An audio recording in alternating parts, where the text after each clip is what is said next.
Hi friends, இன்றைக்கி நம்ம பார்க்க போகிறது கோயில் பிரசாதங்க. கோயில் பிரசாதம் டேஸ்ட்டாக இருக்கும். கிட்டத்தட்ட இன்றைக்கி மாஸ்டரே வந்து நமக்கு பண்ணி காட்டியிருக்காரு. கோயிலில் வந்து அன்னதானம் பண்ணும்போது நம்ம வீடியோ ஷூட் பண்ணியிருக்கோம். ஆக்சுவலாக வந்து இவங்க எப்படி பண்ணுறாங்க, இவங்க அந்த பிரசாதம் வந்து பொதுவாகவே கோயிலில் கொடுக்குற பிரசாதம் வந்து ரொம்ப டேஸ்ட்டாக இருக்குங்க. அதை எப்படி இன்றைக்கி வந்து பண்ணியிருக்கோம், அதே மாதிரி நீங்கள் வீட்டில் ட்ரை பண்ணி பாருங்கள், செம்ம சூப்பராக வரும். இதில் நிறைய வந்து டிப்ஸு எல்லாமே சொல்லியிருக்காங்க. அதே மாதிரி ஃபாலோ பண்ணுங்கள். இன்றைக்கி என்னென்ன பண்ணியிருக்காங்க அப்படின்னா, இந்த சாம்பார் சாதத்துக்கு எல்லாமே கட் பண்ணி எல்லாம் ரெடி பண்ணி வச்சிட்டாங்கங்க. இப்போது 1 கிலோ அரிசினா மாஸ்டர் வந்து 200 கிராம் வந்து 200 மில்லி எண்ணெய் வந்து ஊற்றிக்கிங்க அப்படின்னாங்க. இவங்க வந்து இப்போ வந்து நெய்யும் ஊற்றிருக்காங்க, எண்ணெயும் ஊற்றிருக்காங்க, ஈக்குவலாக ஊற்றிருக்காங்கங்க. இப்போ வந்து வரமிளகாயை வந்து அவர் கிள்ளிகிட்ருக்காருங்க. இப்போது நம்ம வந்து இது ஒரு கிட்டத்தட்ட ஒரு 10லேருந்து 20 வரமிளகா இருக்கும். இப்போ எண்ணெய் வந்து சூடாயிருச்சுங்க. இப்போ கடுகு உளுந்தம் பருப்பு போட்டிருக்காங்க. இது கூட வந்து சீரகத்தையும் சேர்த்துருக்காருங்க. சாம்பார் சாதம் அப்படிங்கிறதுனால சீரகம் சேர்த்துருக்காங்க. இது கூட கிள்ளி வச்ச வரமிளகாயும் போட்டிருக்காங்கங்க. இப்போது இது கூட கருவேப்பிலையும் சேர்த்துக்கிறாங்க. இப்போ இதெல்லாம் நல்லா பொரிஞ்சு வருதுங்க. இது கூட வந்து பெரிய வெங்காயம் நறுக்கி வச்சுருக்காங்க, அதையும் போட்டிருக்காங்கங்க. இப்போது இதை நல்லா கிளறி விட்டுக்கலாம். அவங்க வந்து நல்லா இதுக்கப்புறம் வந்து நல்லா கருவேப்பிலை வந்து நல்லா ஃப்ளேவராக இருக்கணும் அப்படிங்கிறதுக்காக கருவேப்பிலை வந்து நிறைய சேர்த்துருக்காங்க. பார்த்துக்கோங்க. இதே மாதிரி நீங்கள் வீட்டில் ட்ரை பண்ணி பார்த்தீங்கன்னா நல்லாவே வருங்க. இதில் நிறைய வந்து இன்க்ரீடியன்ட்ஸ் ஆட் பண்ணியிருக்காங்க. சூப்பராக வந்திருக்கு. பிரசாதங்கிறதுனால என்னமோ தெரியல, டேஸ்ட்டும் சூப்பராக இருக்குங்க. அவ்வளோ அருமையாக இருக்குது. இவர் நிறைய டிப்ஸு கொடுத்துருக்காருங்க. இதை நான் வந்து வாய்ஸ் வந்து நிறைய பிரேக் ஆகிறதுனால நானே வாய்ஸ் ஓவர் கேட்டுட்டு நான் வாய்ஸ் ஓவர் கொடுத்துட்ருக்கேங்க. இப்போ இதை நல்லா வந்து கரண்டி விட்டு கிண்டிக்கிறாங்க. இதுக்கு அப்புறம் பார்த்தீங்க அப்படின்னா நறுக்கி வச்சுருக்க இங்கே பாருங்கள், கத்திரிக்காய், உருளைக்கிழங்கு, சின்ன வெங்காயம் எல்லாமே சேர்த்துருக்காங்க. இது கூட பூசணிக்காய், கேரட்டு குட்டி குட்டியாக இந்த மாதிரி கட் பண்ணி வச்சுருக்காங்க. புறக்காய்களும் சேர்த்துருக்காங்க. இதை நல்லா கரண்டி விட்டு இப்போது 2 மாஸ்டர் பண்ணுறாங்க. நிறைய மாஸ்டர் வேறு இருக்கிறாங்க. இவங்க பாருங்கள். இப்போது இதை நல்லா வாஷ் பண்ணிவிட்டு இந்த காய்கள்லாம் எல்லாத்தையும் சேர்த்துருக்காங்க. காய் நிறைய சேர்க்கறதுனால சாப்பாடு சாம்பார் சாதம் டேஸ்ட்டாக வருங்க. இப்போ இந்த காய்கள் எல்லாத்தையும் நல்லா கரண்டியால் எண்ணெயில் நல்லா வதக்கி விட்ருக்காங்கங்க.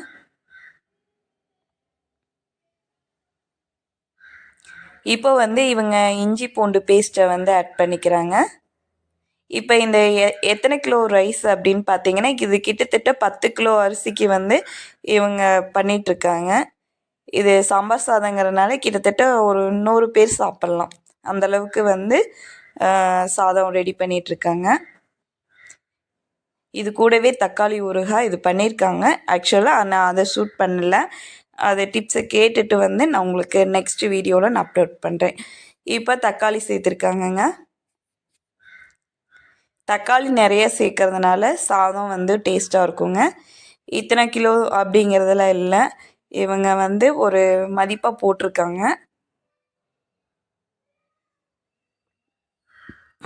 இதை நல்லா எண்ணெயில் நல்லா வதக்கி விட்டுட்ருக்காங்கங்க.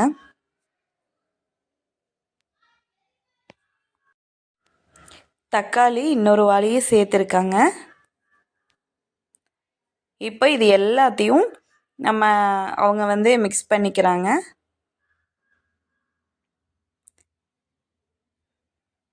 இப்போது கரண்டியால் இதை எல்லாத்தையும் நல்லா மிக்ஸ் பண்ணதுக்கப்புறம் மஞ்சத்தூள் போட்டுக்கிறாங்க.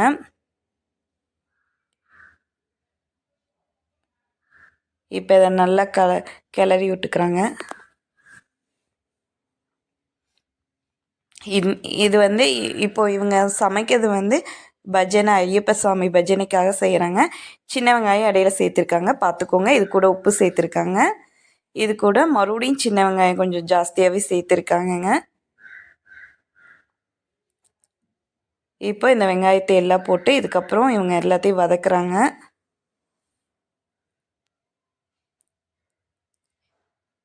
உப்பு, சின்ன வெங்காயம், இப்போ சாம்பார் தூள் சேர்த்துருக்காங்கங்க. இவங்க பெரிய லெவலில் பண்ணுறது அப்படின்னாலும் நீங்கள் அளவாக பண்ணையில் நீங்கள் கம்மியாக போட்டுக்கோங்க. இப்போ பருப்பு தனியாக வெந்துட்டுருக்கு, வேக வச்சு வச்சுருக்காங்கங்க. இது லாஸ்ட்டாக தான் ஊற்ற போகிறாங்க. இப்போ இந்த காய் எல்லாம் வதங்கிருச்சு. இதுக்கு வந்து நல்லா வேகிறதுக்காக தண்ணியெலாம் ஊற்றுறாங்கங்க. இப்போ அரிசி இதை தண்ணி நல்லா கொதித்ததுக்கப்புறம் தான் இவங்க அரிசியை போட போகிறாங்க. இப்போ தண்ணி வந்து இவங்க கிட்டத்தட்ட ஒரு 5-6 வாளி இருக்குங்க ஊற்றிட்டுருக்காங்க.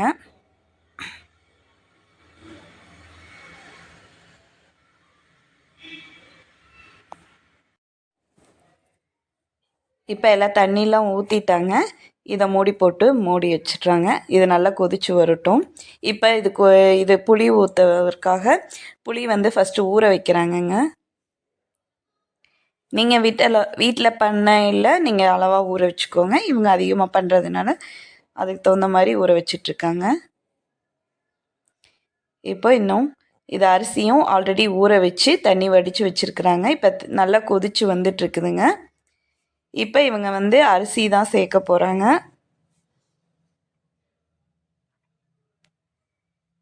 இவங்க அரிசி சேர்க்கறக்கு இப்போ வந்து நல்லா தண்ணியெலாம் அந்த கரண்டிலே வடிச்சிட்டு சேர்க்குறாங்க.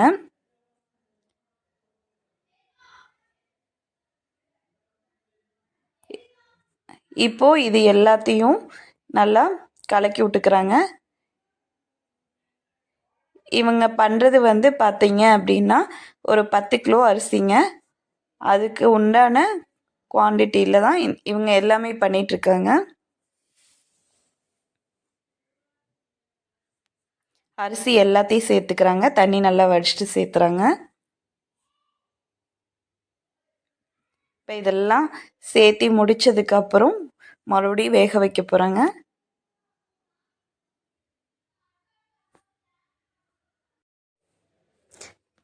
அரிசி எல்லாத்தையும் போட்டு முடிச்சிட்டாங்க.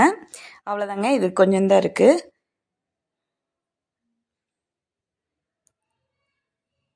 இப்போ இது எல்லாத்தையும் போட்டதுக்கப்புறம் இப்போ இதை நல்லா வேக வைக்கணுங்க.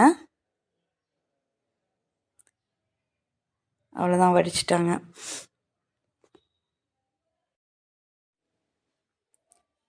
இப்போது இதுக்கப்புறம் வந்து இவங்க நல்லா கலக்கி விட்டுட்டு சாப்பாடு வந்து எல்லா பக்கம், ரைஸ் வந்து எல்லா பக்கம் இதாகிற மாதிரி நல்லா கலக்கி விட்டுக்கிறாங்க. இப்போ இது வந்து கொதி வந்துட்டுருக்குது.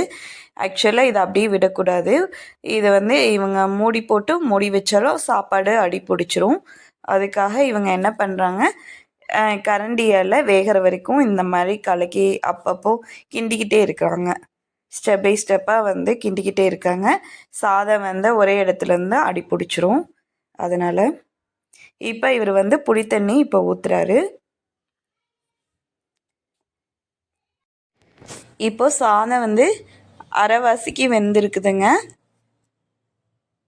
இப்போது அது வேக வச்ச பருப்பை வந்து இதில் ஊற்றுறாங்க.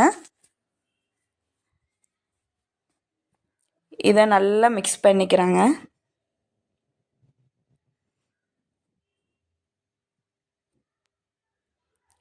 இப்போ நல்லா கிண்டி விட்டுக்கிறாங்க.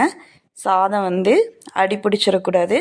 ஆக்சுவலாக நல்லா கிண்டிட்டு இப்போ அடுப்பை வந்து ஸ்லோ ஃப்ளேமில் வைக்கிறாங்க. இன்னும் கொஞ்சம் வேகணும், வேகலை.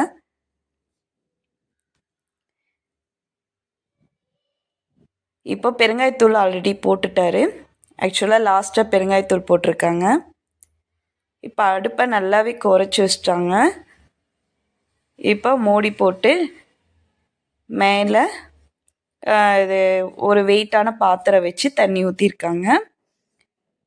இது கொஞ்சம் நேரம் அப்படியே லோ ஃப்ளேமில் ஒரு 10 நிமிஷம் அப்படியே விட்டுறாங்க. அடுப்பை ஆஃப் பண்ணல ஆக்சுவலாக.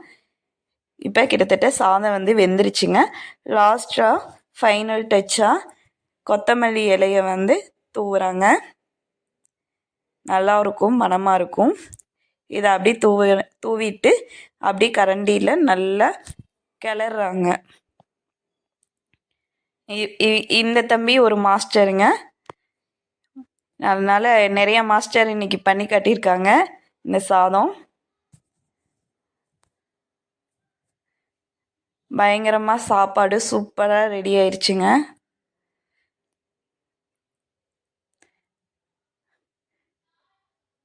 இன்னைக்கு சாதத்தை சாப்பிட்டு பார்த்து வேறு லெவல் டேஸ்ட்டுங்க. நான் ஆல்ரெடி சாப்பிட்டதே வீடியோ எடுக்கலை. ஆக்சுவலாக நான் சாப்பிட்டேன். சூப்பராக வந்திருக்குங்க. கண்டிப்பாக இதே மாதிரி நீங்கள் வீட்டில் ட்ரை பண்ணி பாருங்கள். கண்டிப்பாக நல்லா வரும், சூப்பராக வரும்.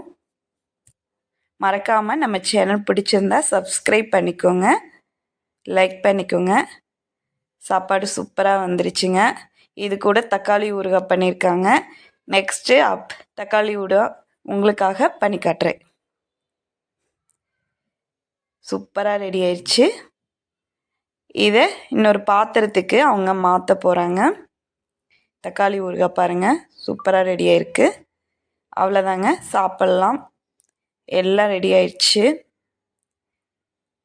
தக்காளி ஊறுகாயும் ரெடிங்க.